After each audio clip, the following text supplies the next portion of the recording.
stop. I will eat the same food for breakfast, no matter what city or country I'm in. Sounds like such a small thing, but for an introvert with extreme anxiety, creating a baseline of normal every day is really powerful. I give myself time. I try to diminish the guilt when I'm traveling because I can feel very guilty about not working, as if this is not working, as if my job is only putting words on paper at this point. I just try to find ways to be kind to myself. And of course, because I'm a multitasker, I will put on a face mask and also take a bath and also listen to an audiobook and also think of all the things I need to do and maybe make a to-do list, because I can't seem to let myself just do one thing. But I just always am looking for ways to have self-care. I'll binge watch a television show. 2 of my favorite self-care techniques, Great British Bake Off and RuPaul's Drag Race. These are 2 of the best ways in the world to just calm down. Because that's all I'm trying to get myself to do most of the time, is just turn off the pressure to be anybody else and just be calm. Just the Drag Race or also Untucked? I don't do the Untucked. No, I think the Untucked to me are too toxic. They're too much like a Real Housewives episode. I just want to look at the costumes and the makeup. If I could have infinite, if what my good place would look like would be infinite seasons of Great British Bake Off, because I run out of them, and then I get very stressed, and then I go into deep, dark tunnels of the internet finding great Australian Bake Off episodes, trying to feed myself. Something, I think, I just like shows which make less demands of you. I think we have this idea, especially in books, that entertainment has to always be a cost. We always have to think so hard. We always have to be pushed in so many ways. It's okay to just like easy things sometimes. It's okay to watch shows or read books that just make you happy.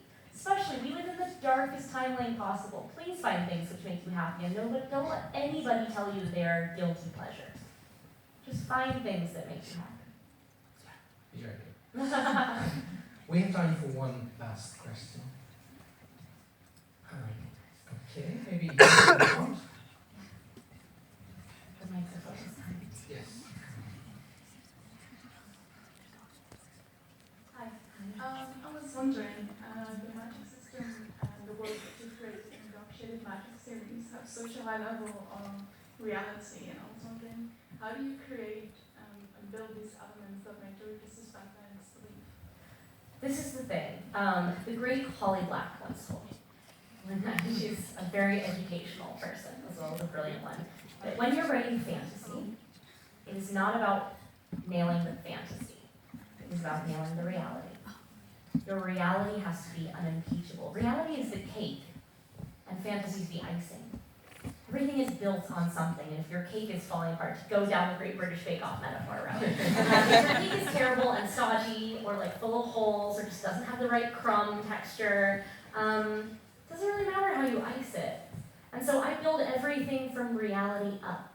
And also from a practical standpoint, when you're writing fantasy, every step you take from reality, the step you're asking readers to follow, is a step that some of them won't. So I want to stay as close to reality all the time. And there are multiple ways to do this. I grew up on Avatar: The Last Airbender, and on Full Metal Alchemist, and on these beautiful magic systems which are very grounded. I like cost. I like things that power should always have drawback. Holly Black's Curse Worker series is a great example of power and drawback. Full Metal Alchemist, obviously. But I like magic which feels grounded. And also I think if I can make it grounded and natural, I make it intuitive.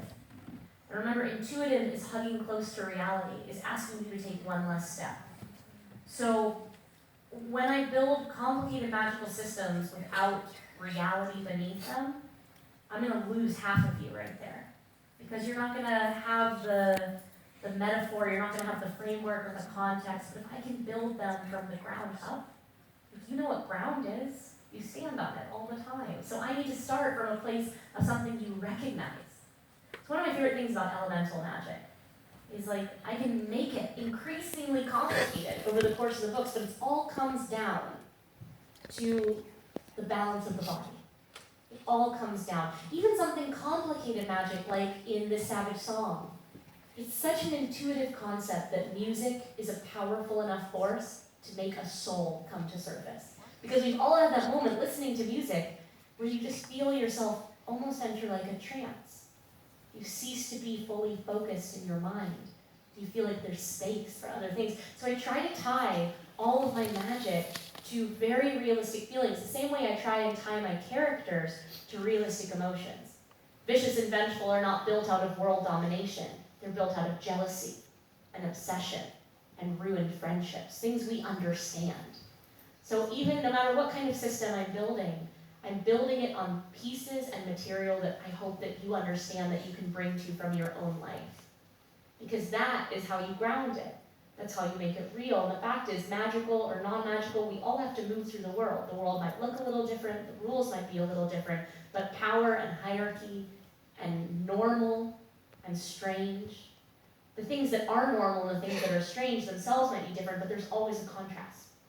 Understanding that every character will always have a normal, a baseline. So I always try and build from that, from understanding my characters as not just being a product in the now, but as a product of their environment, their childhood, their upbringing, their time, their adulthood, their family. I just build them like people. I build the world the same way I build the people, which is to say I try and make it feel like a real place. Thank you. Thank you so much for letting us join you on your very last part of your finally coming home almost tomorrow. You are so close, you're almost there. Yeah. But the good thing is you're going to stay a little bit with us just for signing. I'm just explaining the signing and then we'll come back for a last word to you. Dus meteen bij het signeren, jullie hebben al daar informatie over gehad. Er zijn nog 2 verschillende verdiepingen. Zijn er auteurs aan het signeren. Hier meteen beneden op de Pandora foyer zie je bijna alle auteurs. En dan 1 level naar beneden, daar zal Victoria zijn. In 2 timeslots, dat weten jullie ook. Hè? Jullie hebben ook allemaal gekregen wanneer dat dan precies is. De vraag is nog van Victoria, als je graag je naam in het boek wil hebben, of je je naam even gespeld op je telefoon wil laten zien. Dat gaat net wat sneller en dan maakt het geen fouten. Verder is er voor jullie allemaal, als je hier zo de zaal uitgaat, en voor jullie allemaal daarboven nog een goodiebag. In de goodiebag boeken, waarvan 1 boek dat zo nieuw is dat het ongeveer vanochtend nog gedrukt is. Dus ja, zo even de goodiebag. If you have a new book, it's only but yesterday, this morning, or maybe 5 minutes ago.